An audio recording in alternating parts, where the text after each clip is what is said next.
Hello, everyone. This is Dr. Kim's Scholarship and Journey, and the video that I'm making now is the last one, actually. I'm so happy. I was planning to have all 23 videos, which means the 23 parables I attempted to cover. Here I am. This video is the last one. We'll study today the parable of the unjust judge and the widow. Okay, widow and unjust judge. So this is the unique parable in Luke, and this parable is so interesting. So we'll see unjust judge and the widow. So here we have only two characters and figures, right? One is judge, which is not good judge, unjust judge, and the widow. You know who widow is in society. So widow, weak, powerless person, an overview of this parable, right? So we have to distinguish between Jesus' parable proper, which means Jesus' own parable content, the original portion, versus Luke's editing. In other words, Luke retold the parable proper of Jesus and edited a bit and kind of turning into a different kind of parable. On one hand, you know, Jesus' original parable is about justice. But Luke's use of Jesus' parable is quite different. The emphasis there is prayer emphasis. So interesting. So let's read what's here. Luke 18, 1 through 8. Then Jesus told them a parable about their need to pray always. You know, this is interesting, right? Luke says Jesus told them a parable about what? Their need to pray always. But as you'll see later, in the parable proper main content, there's no word of prayer, no motive, nothing about prayer. But Luke says, right? Jesus told this parable to emphasize the need of what? Prayer, and not to lose heart. And he said, in a certain city, there was a judge who neither feared God nor had respect for people.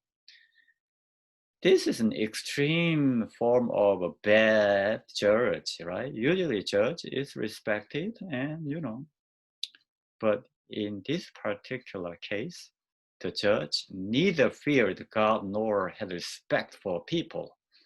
In that city, there was a widow who kept coming to him and saying, "Grant me justice against my opponent." We don't know all details about the issue here, you know, injustices. But one thing is clear. The person is a widow, right? Widow, very weak position in society, powerless. But she kept coming to him and saying, "Grant me justice against my opponent." So the issue is justice-related issue. Justice, something got to be wrong. Something got to be corrected, rectified. But usually, you know, in society like this, the widow is very, you know, docile, in other very obedient and weak person, usually, you know, doesn't have voices. I mean, not vocal enough. But this particular woman in this parable, widow, is very vocal. She's really persistent on her demand that she needs justice. Verse 4, for a while he refused, but later he said to himself, though I have no fear of God and no respect for anyone, yet because this widow keeps bothering me.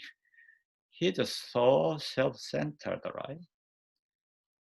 Because this woman keeps bothering me, I'll grant her justice.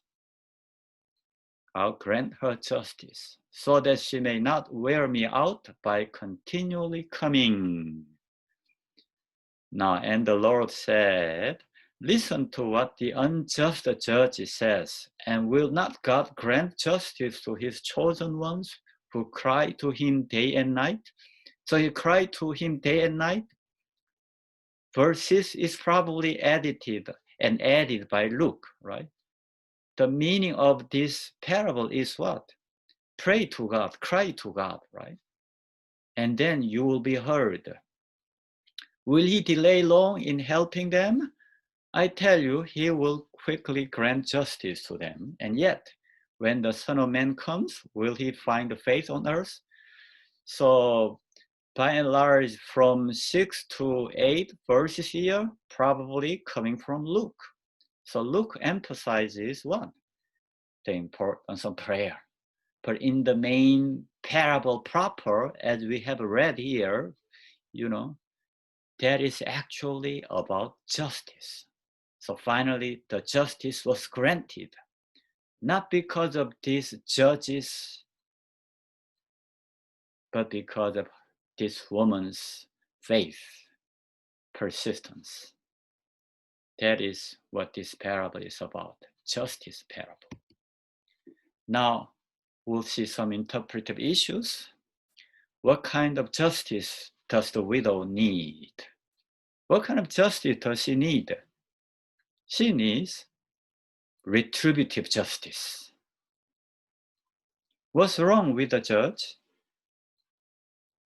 This judge is not respectful, not fearful of God, and not respecting, people, right? That's the problem. The only reason he grants her justice is because she bothers him. That's bad judge. Even though he granted justice, but he's still bad judge.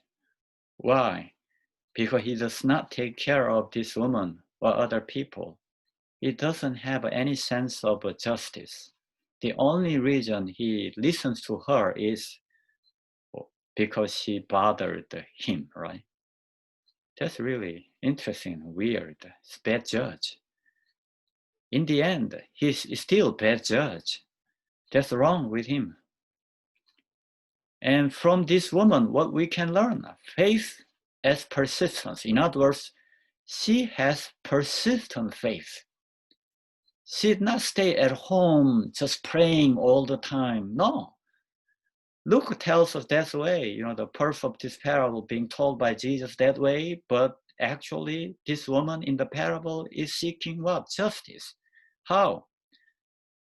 By going to the judge every day, demanding justice persistently. Her faith is acting faith, walking faith, not just sitting in a chair or in a cell, in a room, just praying, crying out to God all the time. No, she did not do that. She did pray at home, but she rose and against, right? She walked to the judge and demanded justice.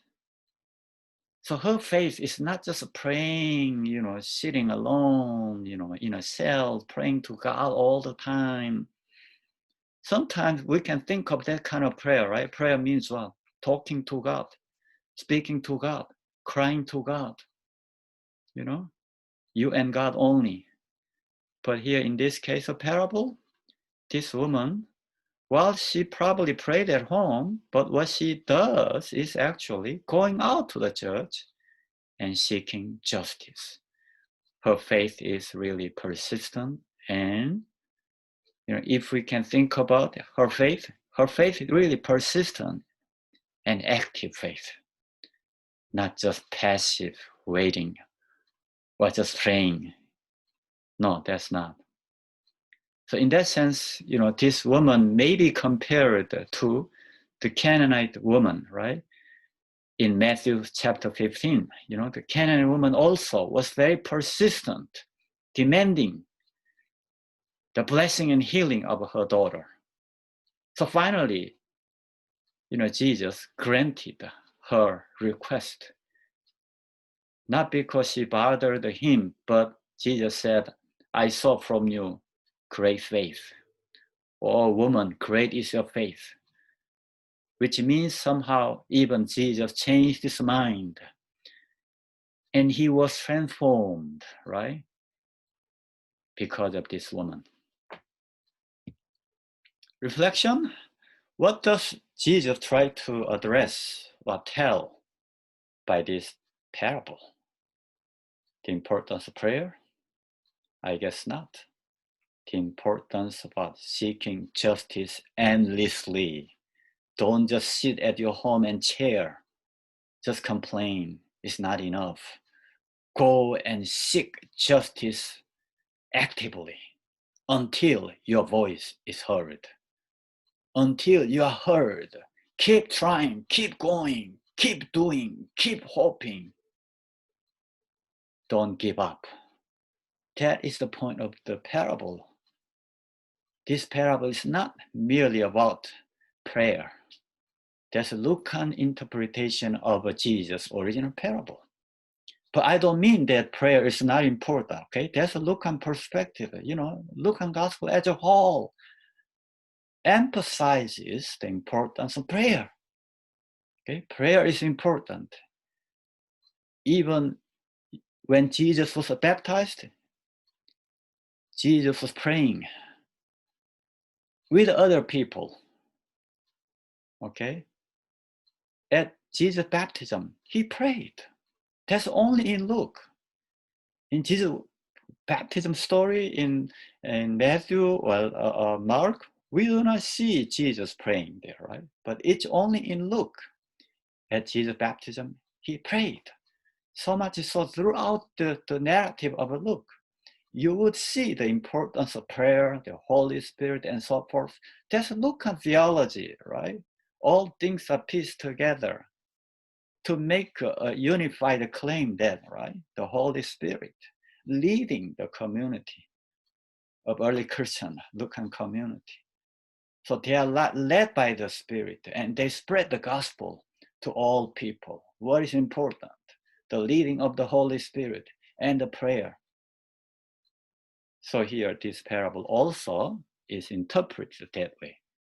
But again, if we really take seriously, right, Jesus' own parable proper, we have to reclaim that this parable is really about the widow's persistent, active faith that does not, right, give up anything.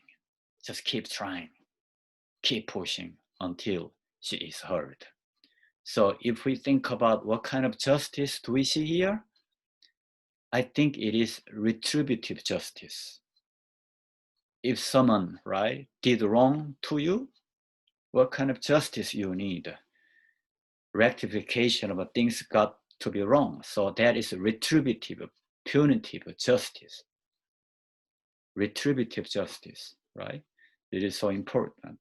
So wrongdoers must be charged and brought to justice. That's retributive justice. Thank you for watching this video, but also, up to now, I'm so glad that I produced about 23 videos, 23 parables I presented to you in my, series called The Parables of Jesus. In my playlist on my YouTube channel, there are 23 parable videos, so you might explore further, not only this one, but other parables. So thanks for watching, and if you like this channel and video, please subscribe to my channel, since I'll continue to make more videos in my research and other things, okay? So I would really appreciate if you do so. Thank you and have a nice day and God bless you. Bye-bye.